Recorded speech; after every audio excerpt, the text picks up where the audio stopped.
So Laura is also a Canadian. I just want to point that out. She's a Canadian, like myself. She's Laura H. Carnell Professor of Psychology at Temple University, and she's the PI of the Spatial Intelligence Science and Learning Center, which is headquartered at Temple, correct? Mm-hmm. With partners at Northwestern, University of Chicago, and University of Pennsylvania. She was educated in psychology at Antioch College, and then Harvard University for her PhD in psychology and social relations. She has a huge number of honors. I've selected some of them that seem to me particularly prestigious. These include William James Fellow Award from APS, and from APA the George Miller Award, the G. Stanley Hall Award, and the Award for Distinguished Service to Psychological Science, and also the Women in Cognitive Science Mentor Award. She's the fellow of 4 divisions of the American Psychological Association: General, Experimental, Developmental, and Psychology of Women, and of the American Psychological Society and the American Association for the Advancement of Science. I told you there was a long list. It continues. She's a member of the American Academy of Arts and Sciences and Society of Experimental Psychologists. Her interests include spatial development, spatial cognition, individual differences in spatial ability, spatial thinking, and PK through 12 education and college teaching, the development of episodic and autobiographical memory. And today she'll be speaking to us on using spatial skills to increase STEM achievement. So thank you very much for coming. Well, thanks for inviting me. I was once here decades ago. A few of you were here then. Many of you, most of you, I think, were not. It was a much quieter place then. I think some of my anticipation of how easy or hard it would be to park and so forth was based on a more bucolic era. But anyway, yeah, I've had good fortune for the past 10 years to work with a group of very talented people on one of the NSF Science of Learning Centers, which has technically come to an end. At the end of September this year was the end. Of course, we have a no-cost extension year and we're finishing things up. But what I want to present today is essentially a distillation of the way in which we in Silk started to think about spatial cognition and how it can interface with and support STEM education, which really evolved over the time. And actually, it's sort of the conceptual framework that, in a sense, I'm most proud of, because I think it's what will propel efforts forward. That is, it lays a basis for all of you and all of the other folks who will, take up the cudgels or whatever metaphor you want to use to use these tools. So here's the basic premises. We distilled this down to some simple ideas, one of which to me was always, I think, pretty obvious, but a lot of people doubted that spatial thinking was malleable. They sort of thought, oh, you're born that way, you're good, you're bad, what can you do about it? And I think that was prevalent not just in the popular mind, but also actually in professional circles. So I think we've done a good deal to show malleability. The idea that spatial thinking is important in STEM learning, there was always, some reason to think that, but a lot of the arguments were basically face validity, anecdotes from scientists, some correlational work. I think we and others have done a lot to shore up the idea that there's a relationship, and indeed it may be a causal relationship. And then the last thing, which actually it took us some time to fumble to this formulation, is the idea that you can use those two propositions to improve STEM outcomes in either one or both of two ways. What people first leap to is, oh, you should train the spatial skills, make them better at mental rotation now that we know you could, and then they'll be better at physics. And I think there's some promise in that. I think it has yet to really be sort of demonstrated conclusively that it's true, but there's some evidence I'll tell you about. But the other way is, if anything, in my mind, more promising, because I don't think we'll ever have the time in a really crowded curriculum to, help kids practice mental rotation and help them practice paper folding and help them practice all these other kinds of skills. They're abolishing recess, they're abolishing music, people are vying for a spot in the curriculum.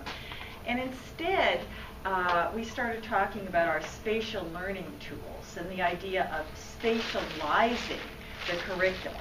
So really incorporating it into how we teach science, how we teach math. So back in 2006, so that's 10 years ago, that's when Silk first began, we did have some reason to think that spatial thinking is malleable. So for instance, I had done a meta-analysis with Mary Ann Benninger, who's gone on to higher and better things. She's now the president of Drew University to, appeal to local lore. We did a meta-analysis that demonstrated, we thought, as of that time, that there was malleability. And Jane Ellen Huttenlocher and Susan Levine, together with Jack Vivia, had some evidence that school was important in particular in this relationship because spatial skills grow more rapidly during the academic year and kind of stagnate during the summer, as sadly so many other cognitive skills do, because in the summer you're not in school. But this shows also not just malleability, but that schools are doing something right. We just don't know what, but something is helping spatial skills to grow. But a very prominent report came out in 2006 called Learning to Think Spatially that was commissioned by the National Academy, in which the collective wisdom actually was that spatial thinking was not so malleable. And to the extent it was sort of trivial and uninteresting because there wasn't any transfer. So yeah, maybe you could get better at mental rotation, but you wouldn't thereby get better at paper folding, so basically who cared? So one of the things that a group of us did, spearheaded by David Utall, was to do another meta-analysis. The one that I did with Mary Ann was out of date, and of course meta-analytic techniques came along that made everything more powerful and more conclusive. And this demonstrated, first of all, for 5 different types of spatial skills. And don't get me started on the typology of spatial skills. It's not really easy to agree on one. This was the best we could do, partly because given the literature, the way people had organized it, you couldn't divide it maybe the way you would have abstractly preferred to divide it. But on some level, it doesn't matter, because for each of these 5 categories, you can see that there's reasonable training effects.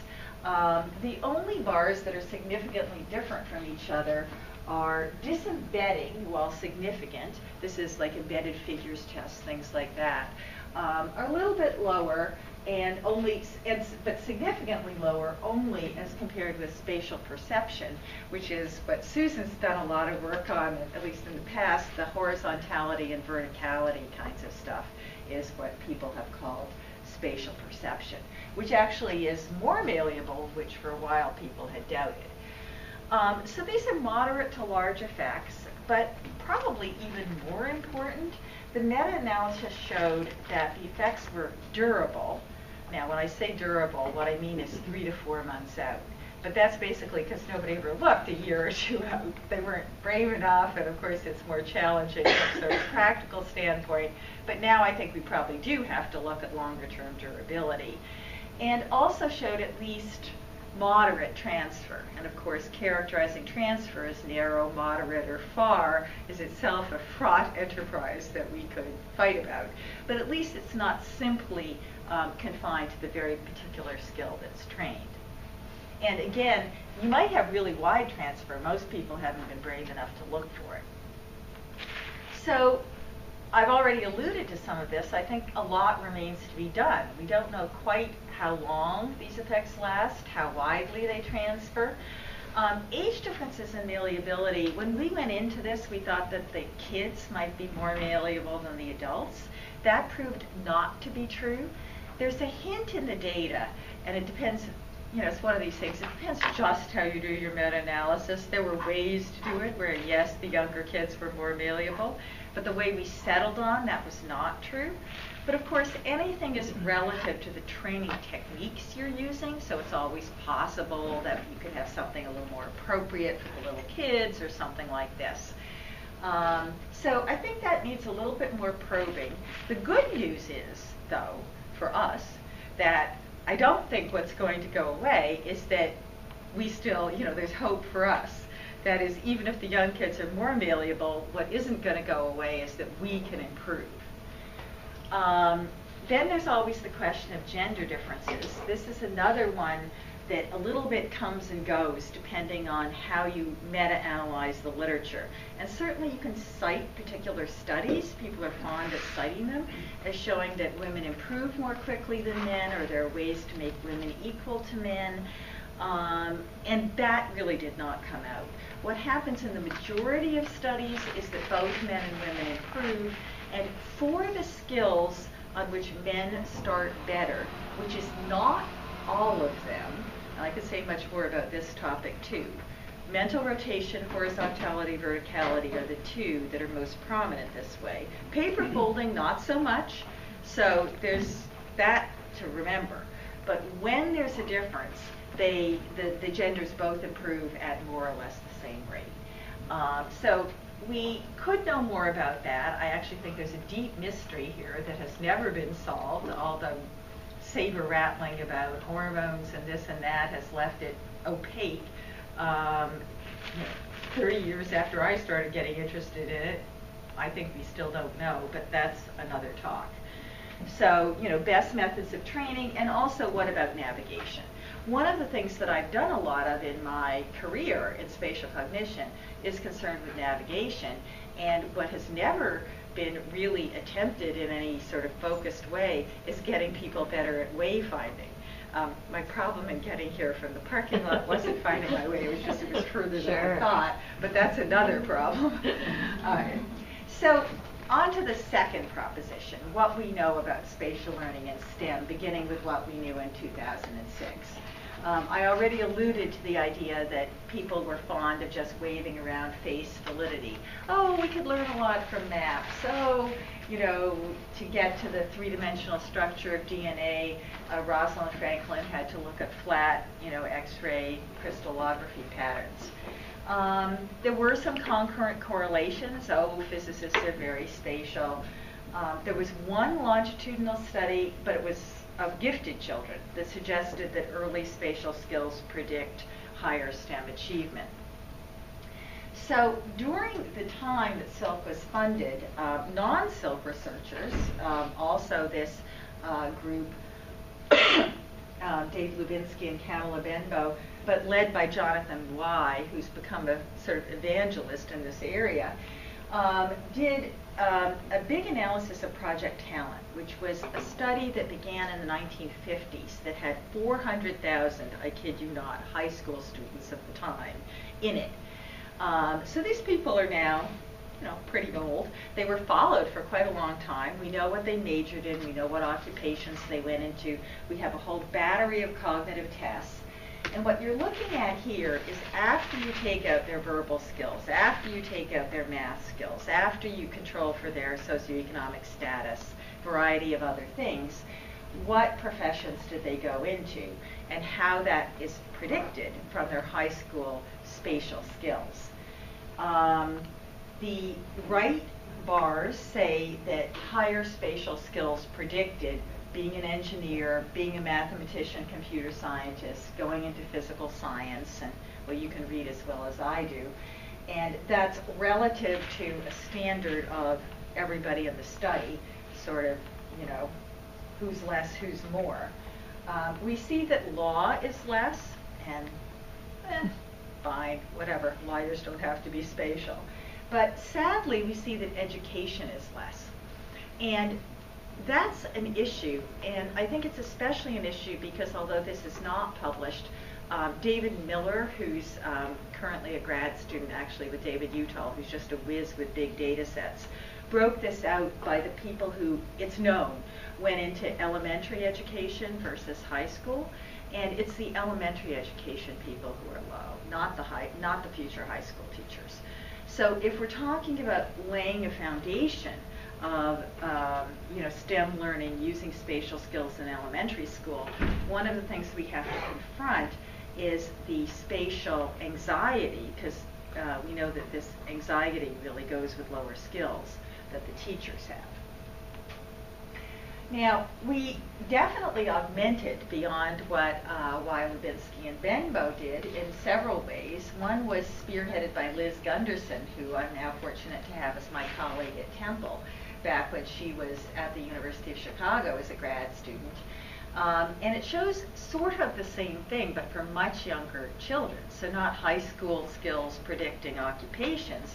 This time it's spatial skill at age 5, predicting a math outcome, which is approximate calculation at age 8, and also suggesting at least one possible mechanism, because this relationship was fully mediated by the number line, measured at age 6. So the idea is that number line thinking is basically spatial thinking, and is also very relevant to math. And this is controlling for vocabulary, and it was replicated in 2 different longitudinal samples. Even more recently, still in press, Brian Verdine, who was a postdoc at the University of Delaware with Roberta Golenkoff, together with me and Kathy Hirsch-Pasek, did a study of preschool predicting kindergarten math outcomes, in which we came up with a novel approach to looking at spatial skills in 3-year-olds that involved copying flat 2-dimensional designs or else 3-dimensional blocks, and came up with an elaborate scoring system and all this stuff, although it turns out you don't exactly need the truly elaborate system, which is sort of a good thing. You can read more about it in the monograph. And this is, whoa, okay, hold on to your hats, our sort of ultimate answer. I mean, we go through, Brian led us through, a lot of different models of how this all works in predicting. So what you have here is the math outcome at age 5. So that's our STEM outcome as indexed by the Wyatt and whatever that one is, which I forget what it stands for. And also spatial at age 5. But over here we have our novel block test. We have a math assessment at age 3, as well as high count, which is how high they can count at age 3, which is another math. Oops, I didn't mean that to happen. Oh well. And vocabulary. And then assessed at age 4, we had a measure of executive function. But the thing that's important is that you can see, and luckily it's not obscured by that, is that the TOSA not only predicts, so spatial predicts spatial, that's cool, that's longitudinal stability, but it also predicts math, because spatial at age 5, and now I'm doing it, I guess this is a smart board, really spatial at age 5 predicts math. So that path with everything else in is how the spatial skills are influencing. So it's through the concurrent. You can do it longitudinally, but this one fits better. Okay, hopefully I can now get rid. Well. No. On the board. Oh, okay, thank you. I'll never touch it again. And this is yet another longitudinal study that was done by a former postdoc of mine, Andrea Fripp, when she went back to her native country of Switzerland. It's as yet unpublished, showing similar things. So in Switzerland, you're trying to predict math at 2nd grade from various spatial and mathematical measures at kindergarten and grade 1. And what you can see highlighted, taking care of your kindergarten basic arithmetic skills, your verbal IQ, your SES. You also put inhibition, which is executive function, in, or Andrea put it in. So then you see that spatial scaling in kindergarten, as well as in grade 1, spatial working memory, the mental number line, which is the same as what Liz Gunderson found, proportional reasoning, and our old friend mental rotation are predicting later math outcomes. So we're now finding a lot of evidence for kids, too, to suggest that there's a real relationship here. Now, is all the work done? Absolutely not. there's a lot of thought and some evidence about different spatial skills being required in different STEM disciplines. So for instance, mental rotation probably is pretty important in beginning organic chemistry. It may become less important later when everyone learns all the algorithms and representations, but possibly less important in geoscience. So those things I think need to be tackled. We also don't know very much, back to navigation, which is still kind of the little poor cousin here. How are navigation skills linked to STEM learning? All the work I've talked about so far is very small scale, very kind of paper and pencil, very much, oh, you just see it in your sort of, personal space kind of thing. And yet, when you talk, especially to geoscientists who are our real partners in Silk, they have great mapping skills, navigation skills. They jokingly say this is because if you go on a long hike to do a field trip and you forget where your Jeep is, you die. So, but that aside, you have to think about large structures and how they're folding and getting uplifted and getting eroded, and that's really laid out in space. So we have some data there, but not nearly as much as we would like. So that takes me to the two route story. So first, the route that everybody thinks of. Oh, let's just train them on the spatial skills, then they'll get better, then they'll do better at STEM, they'll like STEM, all that kind of stuff. And going back to the Site Bulletin article, this was a sort of thought experiment, but it's based on real data. So what we did was take a normal distribution of spatial skills, and then we right-shifted it by the effect size, the average effect size that we knew from the meta-analysis. You could right-shift the distribution.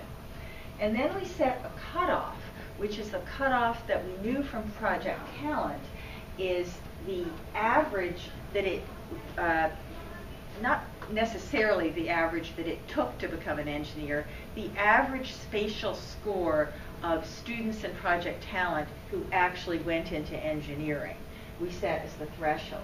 So what you could then see in light gray is how many would be sort of spatially skilled enough to possibly become an engineer, but then in dark gray, you sort of integrate that in your mind intuitively, the added number of folks who would be eligible to become engineers if they had had spatial training.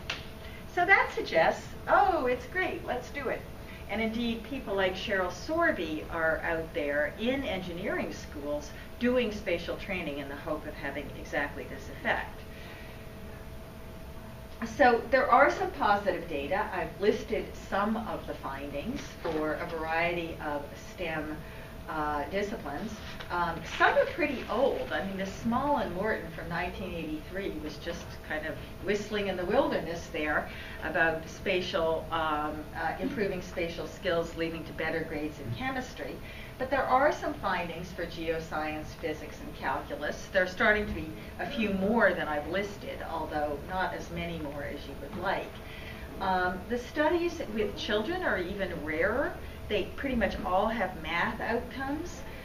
The Cheng and Nick study is a study in which the kids had some spatial training and did better at a very particular type of math problem, namely a missing addend problem. There are now a couple of failed replications, though, and the other studies there are either published in obscure journals, like the Journal for Learning Through the Arts, or to my knowledge, not yet published, like Dave Grismer's, what I thought is a very careful RCT. But I do know there are several studies in the works going through the journal process that are very promising in this regard. I just can't cite them yet because, I'm a reviewer and stuff like that. So I think the case is firming up, but we're clearly going to need more, and at some point they're going to need to be meta-analyzed. But even if it works out, so let's assume that it totally works out, that yes, you could do that. And some of the interventions, by the way, are kind of fun interventions, kind of playful interventions. So like the David Grismer RCT is an after-school arts program. So you're not talking about anything that exactly crowds the curriculum too much. But nevertheless, there are these other, concerns about where exactly are we going to get it in. Not everybody stays for an after-school program. So then there's this idea of spatializing the curriculum. So really what we did a lot of work on was thinking through a variety of ways that you can naturally spatialize the curriculum. One of them involves learning from language, from maps, from diagrams, from graphs. So these are all symbolic representations of spatial information. And I'm just going to give you a smattering of the various studies that we all did on various aspects of those tools, and then go on to some other tools. So this was a study that came out, Shannon Pruden, who's now at Florida International, led an analysis of, actually it's the same longitudinal data set that Liz Gunderson got her number line findings on, in which she looked at parent spatial language and child spatial language, and found that parent spatial language predicted later, controlling for some other things, children's spatial skills, their scores on the mental transformation test. But that was mediated through the effect on children's spatial language. So the idea here is that if parents use spatial words, their kids learn them, at least eventually, and thereby, presumably to learn them, you have to pay attention to the spatial aspects of your environment and practice your skills as you do so. So spatial language here is basically a sort of, alerter, like, look at this stuff, this is important, think about it. And you might be thinking there, if you're a parent or thinking about being a parent, well, how do I know to do that? What spatial words would I use? And the good news is that you don't have to plan it. Other work we've done that I don't have slides on shows that if you just play with blocks, if you just play with puzzles, you mostly do, although parents vary, but it kind of drags spatial language out of you. It's hard to talk about puzzles without talking about the piece that has the flat edge, because that's a big strategy in doing a puzzle, right? Look for the pieces with the flat edge. So you're going to use these kinds of spatial words. Now, there was other work done on maps, and I'll only give you a flavor of this too. This was done by David Utall in conjunction with a guy called Bob Colvert, who's in Virginia. And Bob pioneered something called the geospatial semester, which is a program that high school seniors can do. High school seniors, of course, suffer from senioritis, so we've got to find something interesting for them to do, where they learn some GIS, and they do interesting projects with GIS, which those of you who don't, it's not what you use to find your way to Rutgers or find your way to 10 Seminary Place.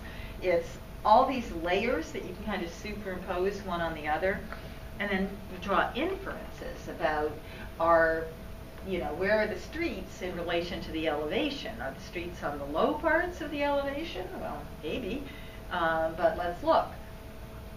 And this is an example of one of the projects that one of the seniors did. Remember, this is in Virginia.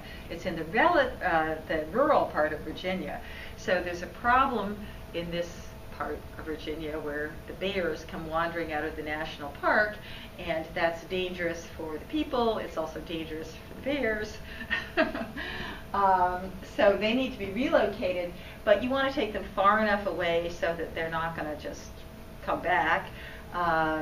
Bears are big, so you need roads that you can get a truck down that is big enough to hold a bear. You need to take it to a habitat that will allow the bear to survive, etc., etc. You get the idea. There's a variety of spatial constraints that you can layer so that you can get a bear relocation plan, and that's what this project entailed. So they then evaluated whether or not it had had some of the effects that they wanted. For instance, with transfer questions, like if you're very timely right now, if you're running a local campaign, how would you go about the campaign? And what they found was that, and by the way, this also relates to desirable practices in science and engineering. You are supposed to be able to construct explanations, design solutions, this kind of thing. But that they used a lot, that they used their skills, and they use spatial language. They think of laying out a map, looking at where the supporters are, where the people that don't agree are, thinking about how to get out the vote. And the people who didn't take the course thought of some reasonable things, like coming up with jazzy slogans and things like this, but they weren't spatial. And this is the quantification, so that the spatial words actually go up with the geospatial semester, and the spatial words actually go down a bit it was an advanced placement group that was used as a comparison group.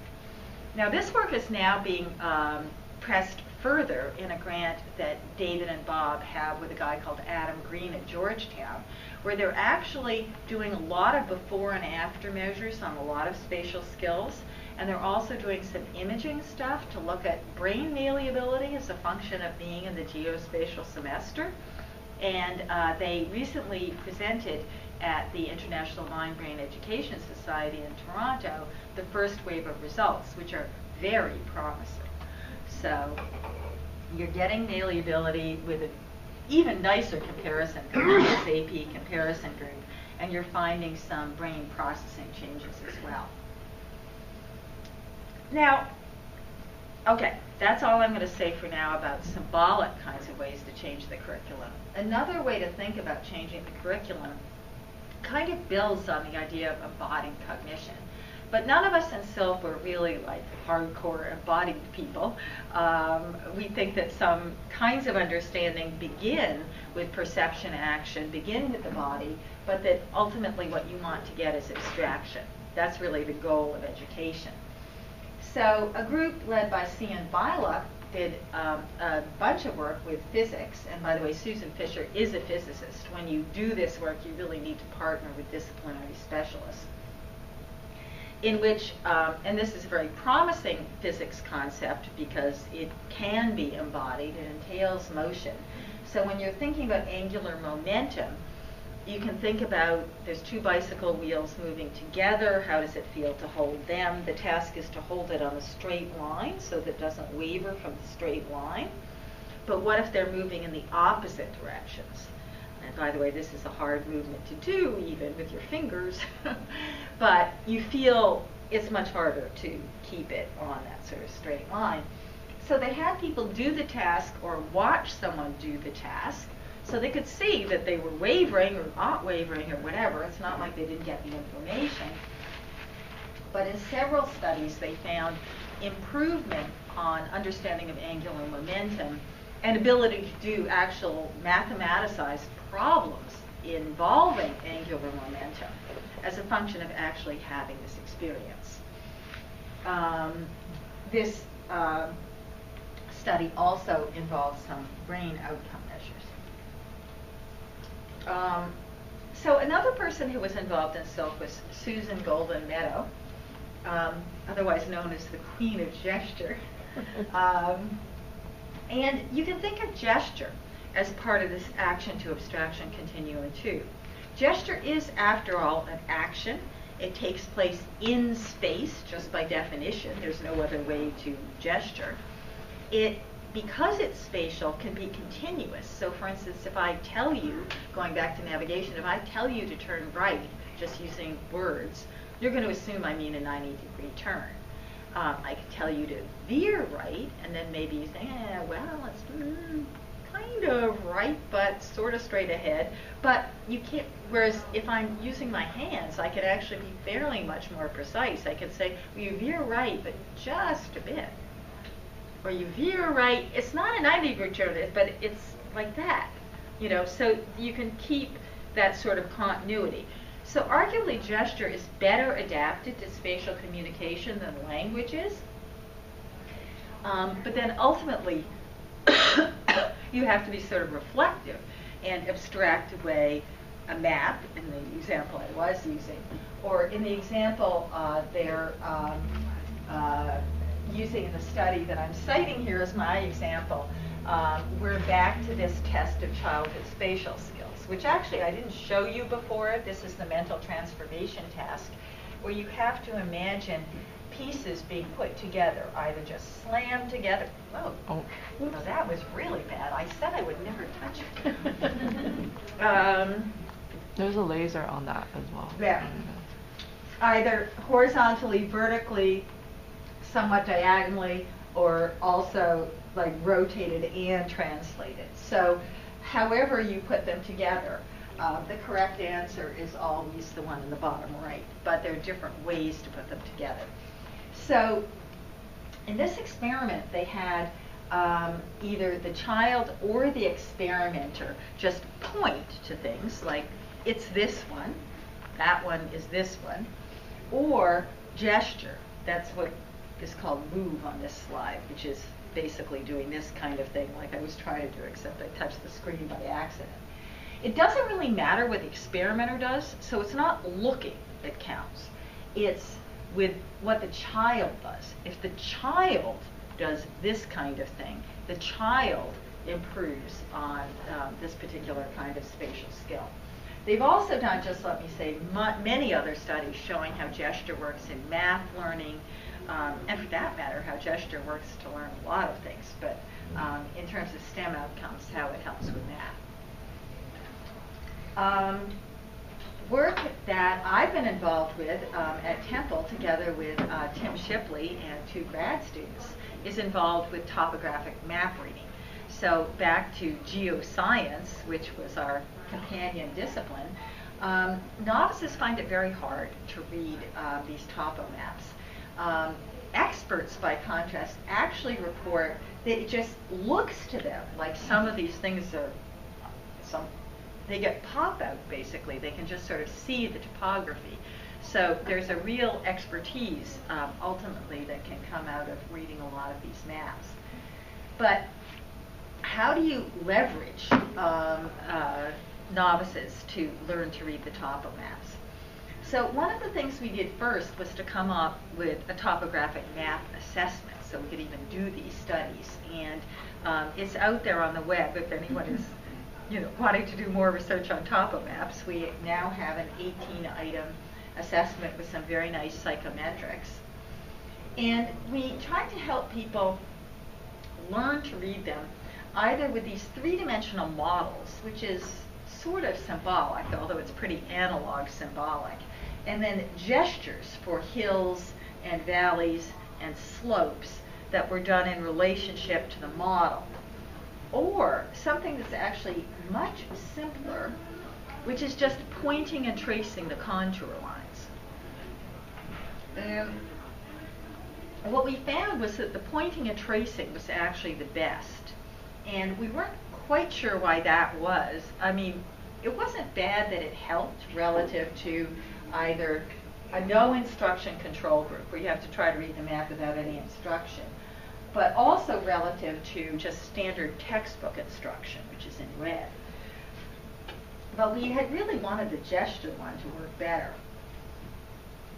So in a subsequent study, what we did was to analyze what aspects of the topo map they were really learning to cope with. Was it the visualization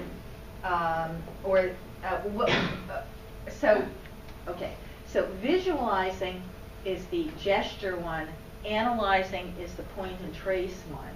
And are they getting the shape or are they getting the elevation? So point and trace, which concentrates on the contour lines, really helps you to get the elevation, because that's what it's highlighting. It's highlighting the elevation. Whereas the gestures, which are about shape, are most helping you to get the shape. So when you probe a little further, the particular gestures that you're using need to be adapted to the information that you're trying to convey.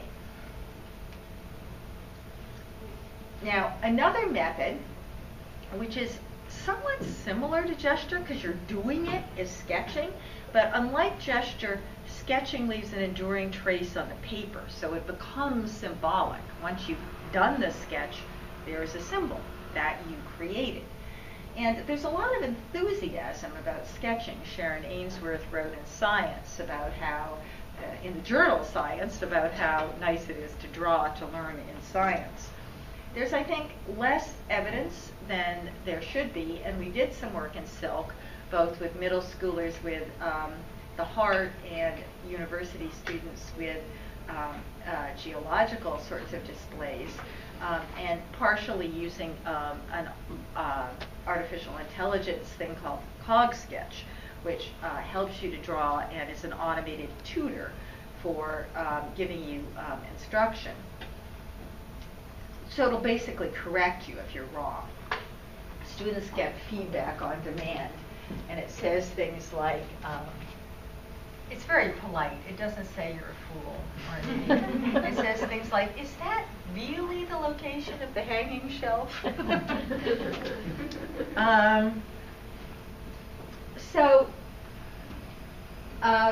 What this hopes to do is to leverage how experts draw, which is to not concentrate on the sort of surface characteristics, but to really concentrate on the key features.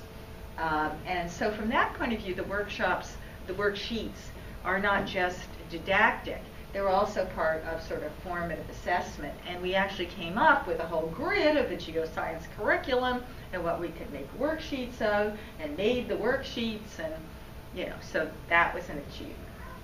And then last, because I think time is moving on, we included Dedra Yentner in our group, so we did quite a lot of work on analogy, which arguably is sort of spatial, just because analogical mapping is a mapping. This is to that as this is to that. You're always sort of going back and forth. And together with Susan Levine, Dedra did a study in the Chicago Children's Museum that showed that children were very quick to grasp the idea that diagonal braces give skyscrapers stability when they could compare and contrast effectively. So it's very easy to see for this pair that there's a diagonal brace there but not there. Whereas here, there's a diagonal brace and none here, but it's harder to spot because there aren't those alignable differences. And they found good results in terms of the red for the analogical learning group, at least in the 7 and the 8-year-olds, as well as generalization to a prepare task, in which you say, as the experimenter, soulfully and woefully, my skyscraper is wobbly, can you help me? And you see if they produce a diagonal brace. And the last example is back to work, again at Temple, again with geoscience, on scaling of large magnitudes. One of the things about the geological timeline is that it's very, very, very long. And there's lots of examples in science where there's long timelines, or really short timelines, like things happen in nanoseconds, or really long distances, like in astrophysics, or really short distances, like when you're measuring things in microns. And one of the challenges for students is to really get their minds wrapped around what that means. What are those scales? What's longer ago than what else? So we used various techniques in sort of analogical learning to get better transfer. We tried to see also if you could get transfer from time to space and space to time, and this kind of thing. We didn't get the space-time transfer quite as well, certainly not as symmetrically as we would like, but what we did find is that learning the domain-specific magnitude for these very big sort of times did transfer to an abstraction, to just pure numbers, just, how big is a trillion anyway? And we've actually even done this in the classroom. So working with cooperating geoscientists with an intervention, we did find that corrective feedback works. Now, interestingly, we found also that you have to generate a prediction. the students in your class who are making a prediction have to make it. With a clicker is certainly one good way to make it. If they just sort of sit there and you say, oh, which is it? And you're supposed to think about it, well, you know, mostly don't think about it. They're just waiting for you to tell them the answer. So that's sort of a practical teaching tip that came out sort of accidentally at this study, is you must make them predict. And again, we got this transferred a large number. So that was just a potpourri, a sampling. I tried to give you some of the references, and feel free to email me for any of the longer articles. But I wanted to give you an overview of basically what I did with the past 10 years. Thank you. That was great. Thanks so much. Now we'll take questions. Who's first? Hi. Hi. Why STEM? Did you pick that context beforehand? Were you claiming that they cohere together related to spatial reasoning for some particular reason? You mean why not law, or do you mean? Well, you didn't include the artists, even though they were mixed in the group with the rest of the STEM people. Well, you know, some of that is just the National Science Foundation. I mean, Okay. they're charged So you with chose STEM improving education science first. and math. Okay. And, you know, sadly or not so sadly, I think, you know, congressmen kind of value more improving science and math and value improving arts. I do think arts is a way to improve spatial thinking, though. And sometimes that can be indirect, like in David Grismer's after-school arts program. And sometimes it can be very planned. Like there's an incredible woman architect in New Haven that I've been doing some work with, who actually developed a module for 4th graders where they're planning. It also, you know, these are inner city kids, so it's planning your dorm room.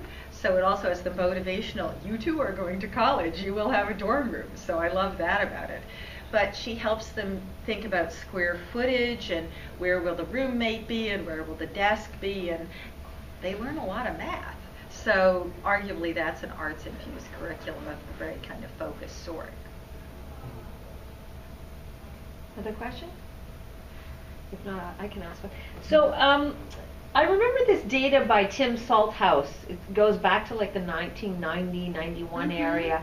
And he was very much touting kind of a use it or lose it hypothesis, and he had studied architects who had retired, and then looking at, he took architects and who were continuing work, architects who had retired, and what he showed that architects who retired within 6 months, their spatial skills dropped to that of the normal population, the regular non-architect based population.